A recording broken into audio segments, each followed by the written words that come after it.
Ja dhe kryeministri i Shqipërisë që i fshihet qytetarëve dhe i sulmon, breznë për Europë dhe pastaj vjen këtu. Për çka ka ardhur në parlament?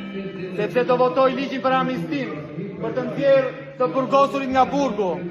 Prandaj ka ardhur këtu. Ja dhe kryeministri që i ka dhënë Shqipërisë 3 qeveri të korruptuara, që mbron të korruptuarit nga burgu. Ja ku e keni. Të nderuar qytetarë, ky është ai që u ka vjedhur, që u ka vjedhur të ardhmen, që u ka vjedhur pronat, që ka vjedhur parat që duhet të shkonin në shëndetësi, në arsim, bashkë me Belindën, bashkë me Rion Beliaj.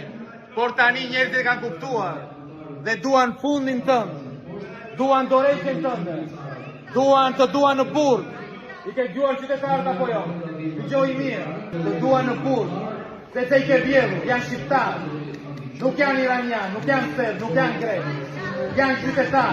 Janë qytetarë punëtorë dhe të ndershëm, që kanë një moral, që din të ndajnë të keqen nga e mira, jo si puna jote, që nuk ke moral, nuk ke parime, për ty pushteti është gjithçka, nuk ka asnjë rëndësi, nuk ka të mirë, nuk ka të keqe, nuk ka të drejtë, nuk ka të gabuar, çdo gjë mund ta bësh.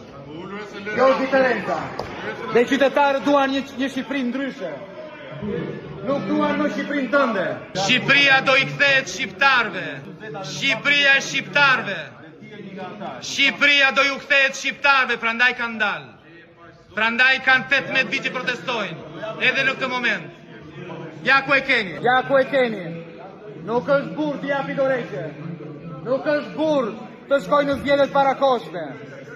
Di vetëm të kërcënoj.